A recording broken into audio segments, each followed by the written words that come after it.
लोकसभा चुनाव से पहले 2 दिन में बीजेपी को बड़ा झटका लगा। राजस्थान के चूरू से लोकसभा सांसद राहुल कसवा ने बीजेपी का दामन छोड़कर कांग्रेस के साथ बढ़ने का मन बना लिया। 11 मार्च को राहुल कसवा ने बीजेपी से इस्तीफा दे दिया, कांग्रेस में चले गए। इस दौरान कांग्रेस अध्यक्ष मल्लिकार्जुन खड़गे ने जाट समाज से आने वाले कसवा को पार्टी में शामिल करवा लिया। इस मौके पर राजस्थान कांग्रेस के अध्यक्ष गोविंद सिंह डोटासरा और प्रभारी सुखजिंदर सिंह रंधावा समेत बाकी नेता मौजूद रहे।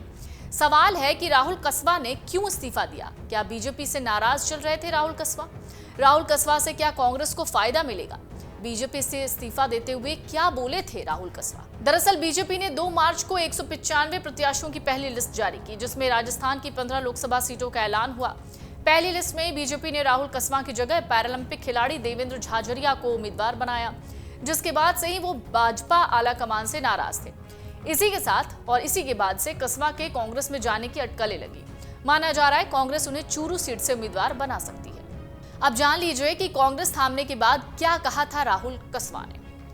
दरअसल कांग्रेस में शामिल होने के बाद सांसद राहुल कसवा ने कहा कि मैं कांग्रेस पार्टी का धन्यवाद करता हूं। मेरे लोकसभा सीट के लोगों की आवाज को सुनते हुए मैं आगे वैसे ही काम करता रहूंगा। उन्होंने कहा, बीजेपी सरकार में लगातार किसानों की आवाज को अनसुना किया गया। कई और ऐसे मुद्दे हैं जिन्हें देखते हुए कांग्रेस परिवार से जुड़ा हूं। कांग्रेस पार्टी में रहकर मैं जनता के हित में काम करता रहूंगा। बीजेपी से इस्तीफा देते हुए भी राहुल कसवा ने बहुत सारी बातें कही थी। उन्होंने कहा था, मेरा चूरू लोकसभा परिवार #मेरा चूरू लोकसभा परिवार के साथ राहुल कसवा ने एक्स पर बीजेपी से इस्तीफा देने का ऐलान किया। कहा, राम राम मेरे चूरू लोकसभा परिवार, मेरे परिवारजनों, आप सबकी भावनाओं के अनुरूप मैं सार्वजनिक जीवन का एक बड़ा फैसला ले रहा हूं। राजनीतिक कारणों के चलते आज इसी समय मैं भारतीय जनता पार्टी की प्राथमिक सदस्यता और संसद सदस्य पद से इस्तीफा दे रहा हूं। उन्होंने कहा, राहुल कसवा समस्त भारतीय जनता पार्टी, राष्ट्रीय अध्यक्ष श्री JP नड्डा जी, प्रधानमंत्री श्री नरेंद्र मोदी जी और श्री अमित शाह जी का आभार प्रकट करता हूं, जिन्होंने मुझे 10 सालों तक चूरू लोकसभा परिवार की सेवा करने का मौका दिया। विशेष आभार मेरे चूरू लोकसभा परिवार का, जिन्होंने मुझे सदैव बहुमूल्य स्थान दिया और सहयोग और आशीर्वाद दिया।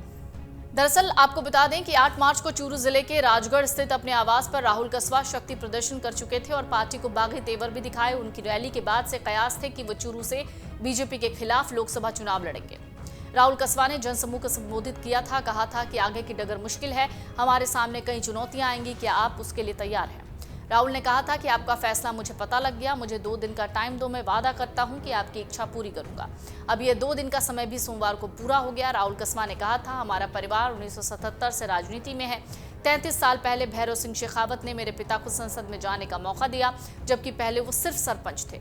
हमने हार जीत के लिए चुनाव नहीं लड़ा, बल्कि जनता के काम करवाने, सुख दुख में साथ देने और विकास के लिए लड़ा है। अगर आप ये वीडियो YouTube पर देख रहे हैं तो हमारे चैनल को सब्सक्राइब करें और बेल आइकन को दबाना ना भूलें। अगर आप Facebook पर ये वीडियो देख रहे हैं तो हमारे पेज को लाइक करें।